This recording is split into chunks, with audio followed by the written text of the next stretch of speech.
What's going on, YouTube world? Ha! I'm gonna stop that. I promise, guys. I'm trying to figure out new ways to introduce you guys. But welcome all, welcome YouTube, welcome everybody to another review for Monday Night Raw. Now,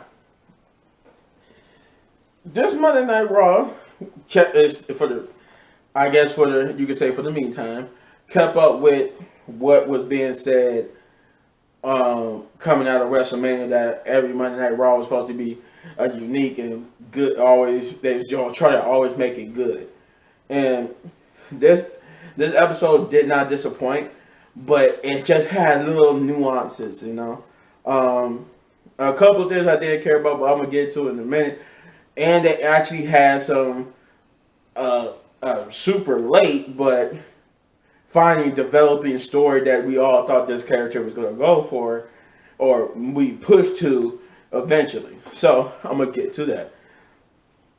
They start off the show by recapping, you know, things from WrestleMania and whatnot. And then we got our opening promo, which is the Miz TV promo.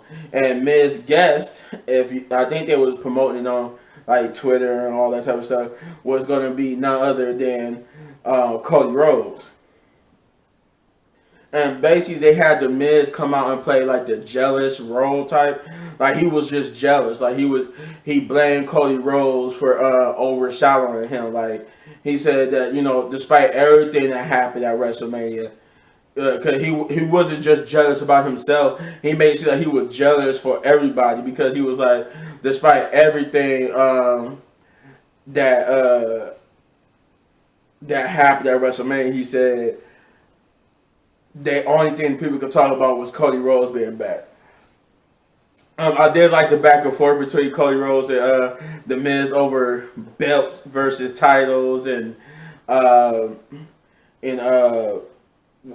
else? He's wrestler and superstar, because every time Cody Rhodes called it, he wanted the WWE belt, and he said it's a title. A belt holds up your pants, and that, you know, that was the Miz to Cody, you know. And then he said I came back to compete against the best wrestlers, and he said superstars. He said whatever, wrestler, superstar, whatever it's called. I like they little back and forth about whether or not it's a wrestler or superstar title or belt. That was kind of cool. But yeah, pretty much basic was that the Miz was accusing Cody Rhodes of taking the spotlight out for everybody onto himself. He even made fun of how long Cody Rhodes' entrance was, and he said, now thanks to you, we know it shot our pyro budget. I was like, yeah, because that was a lot of pyro. He had a lot of pyro just for his entrance alone, and for the promo, and then he had even some more, you know, when he came out for his match, and it was just like, wow, yeah, Cody was right. You probably overshot your budget on that one. I think the only other person that had pyro was AJ Styles and Bobby Lashley. But yeah, the promo was, like I said, and then, you know, Cody Rhodes responded back by saying he was mature. He knew he was going to have critics and stuff, and that, but he reaffirmed that that's why he here is to become the WWE undisputed Universal Champion. And he basically you know, took Miz's jabs about about him. I think he said something about him being like if it wasn't for your father, you wouldn't be a son of a plumber. You'd just be a plumber and all that type of stuff. It was a good promo that ended with a cheap shot attempt, or the Miz tried to cheap shot Cody Rhodes, and Cody Rhodes was sidestepping, throwing him out the ring and stuff. I can say they really is trying to build up Cody Rhodes as a top contender, and I'm glad, because I actually the way his American Nightmare persona at AEW was over, how he's been over since he became this new persona. I actually would like for them not to make him a mid-carder. He deserves to be He deserves to be in the top tier, title range. But yeah, it was a good segment that ended with them getting ready for their match later on tonight. But the first match of the night was I was about to say Dominic Mysterio versus Veer Mahan, and was essentially just a squash match. I mean, Dominic did get some offense, and he did. To give him his credit, he did get some offense, and it wasn't a complete squash match, but you knew he wasn't winning. It was just one of those matches where you were surprised that he got a lot of offense in, but you knew Veer was winning because that's how they was. That's how they painted Veer. They painted him as this like this new, not monstrous, but he's basically a monster like heel, like where he's going to be dominant most of the time. And he did pick up the victory here over Dominic Mysterio. Dominic Mysterio has not been on a good trajectory since all this stuff happened. I thought for sure by now Dominic would have been a heel who turned against his father, and I think maybe that needs to happen with Dominic Mysterio. But I'm like vastly losing interest in Dominic Mysterio because they won't give him a good push. But yeah, Veer came out your winner, and then he followed it up with by viciously attacking Dominic Mysterio by putting him in his finisher, his finisher, which was a submission, two more times. And for some reason, after the two more times, they had to bring out a stretcher. They put Dominic on the stretcher and put him into the ambulance. And they asked Veer why he did it. He said, "I strike fear into the hearts of men," or his opponent, or something like that. But yeah, then we will move on to AJ Styles versus Damian Priest. This was the first little gripe I had with the show because basically the match was good. It was a good match, good build up too, because they showed like what happened earlier tonight when AJ Styles was interviewed, and he said he's sorry for what Edge and Damian is going to make him do. And then he saw Damian, who was basically getting prepared for their match later on in the night, so they fought backstage.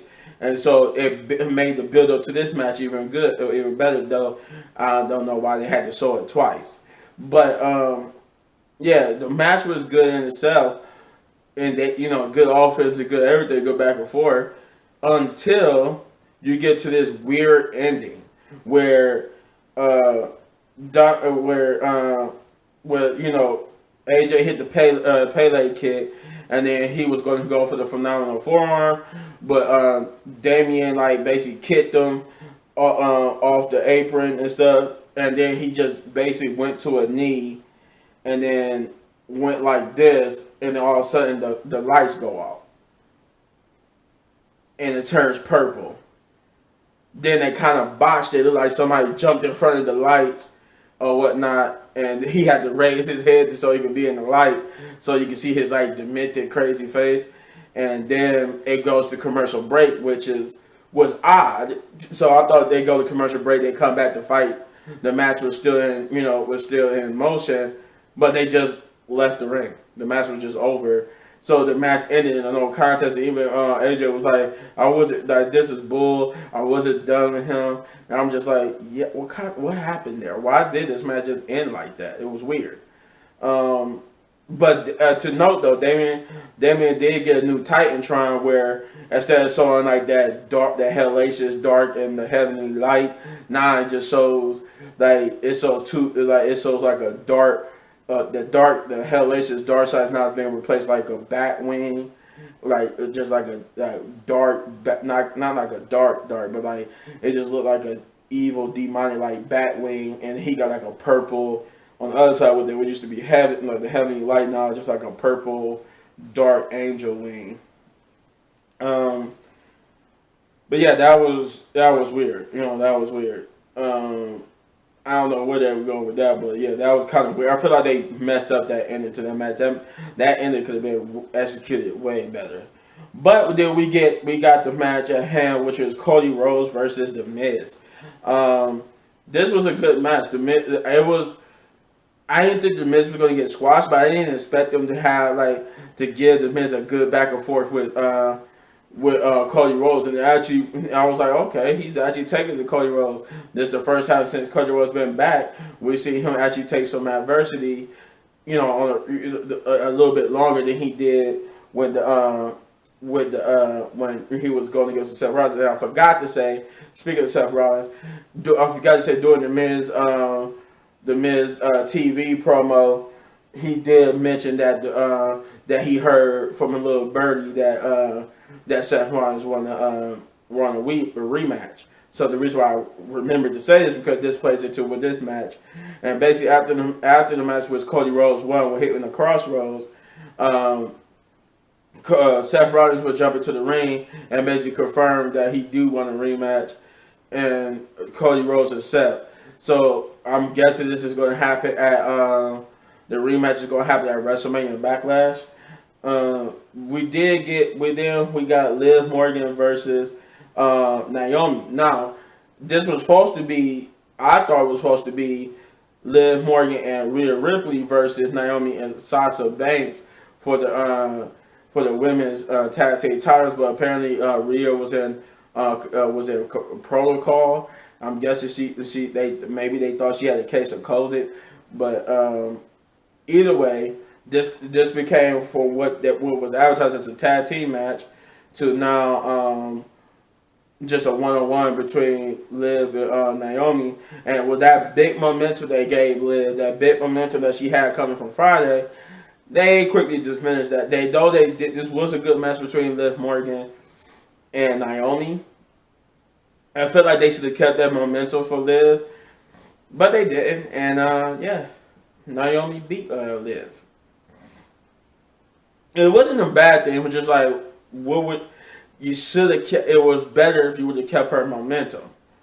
Because it would have been better when they end up losing to the tag team champions, and then Rhea turning on her. Because that's look like that's what they're going with. This is Rhea turning on Liv Morgan and turning Rhea heel. We did get the Bobby Lashley and Omos promo. It was supposed to be like the MVP lounge, and basically Bobby came out there first so that so to be in the ring when they get to the ring, and he demanded answers, and Omos and MVP eventually came out with Omos wearing the suit, and basically he is MVP was mocking Bobby Lashley, but then he said, you know what, you deserve an explanation because you deserve that. So he basically said that the reason why he betrayed her was because I guess Bobby must have told him that he didn't need MVP to come out for his WrestleMania match or something, because MVP kept saying that you told me that you didn't need me and all this type of stuff, and I was the one who made you. Because he said he even mentioned how Leo Rush and other people was trying to be like his Paul Heyman and lead him to what MVP led him to being a two-time WWE champion. And basically, MVP was upset that Bobby Lashley was acting like he didn't need him no more. So that's just that's the reason why MVP turned on Bobby Lashley.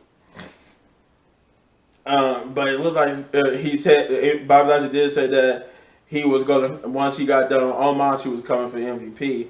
So it looked like it's gonna be this feud is gonna go a long way.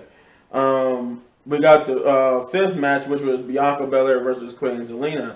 And then they recap how Zelina and them broke up. And speaking of which, no Corey Graves because Carmella and Corey did get married this weekend. Also, I think Alexa Bliss got married this past weekend. So that's I think they were saying too. That's why they've been holding off on putting Alexa back on TV, because she was getting married and Corey got married. So congratulations to them two.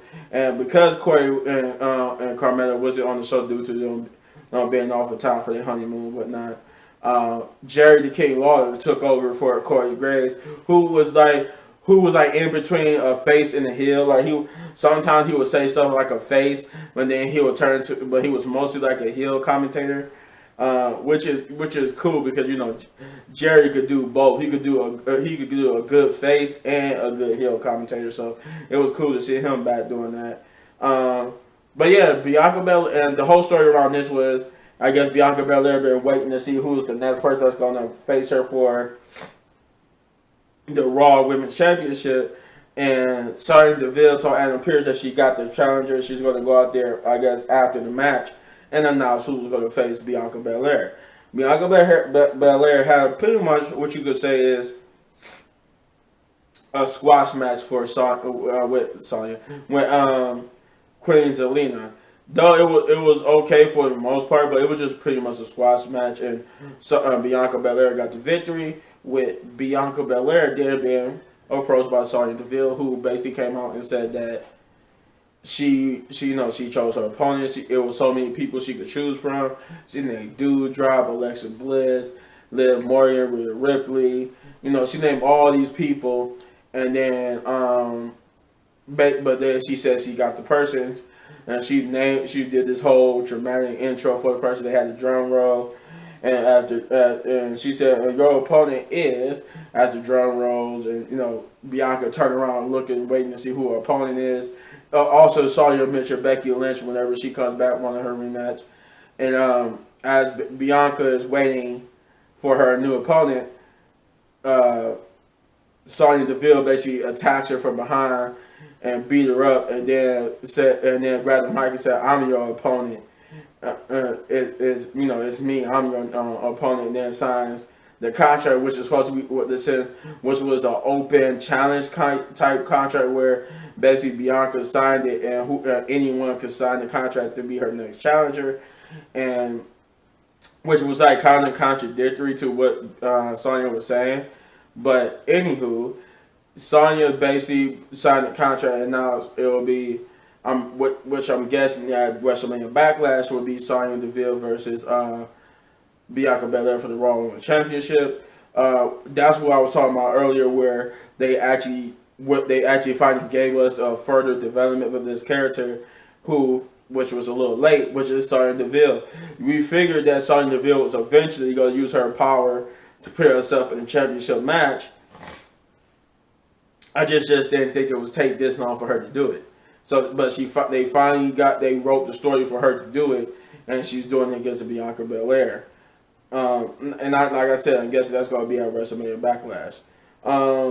We got the what you could call the co-main event, which was the RK Bro versus RK Bro versus Alpha Academy. Also, before I get into that, before I forget, Austin Theory, they did do a promo backstage with Austin Theory, who is now just going by the name Theory, and he's going to have a championship match next week against Finn Balor for the United States Championship. We all knew that was coming. But yeah, so RK Bro, I think there was also a backstage with Alan Pearce, basically confronted Sonya Deville about what she was doing, and she pretty much just dogged out Alan Pearce. But yeah, the RK Bro and Alpha Academy match was great. They always work. The Alpha Academy of Chad Gable and Otis, they work well with anybody. They put on one of the best. Currently, they like one of the best tag teams that, like, when I know they in a match, I know it's gonna be good or okay, at least good to okay. And this was no exception.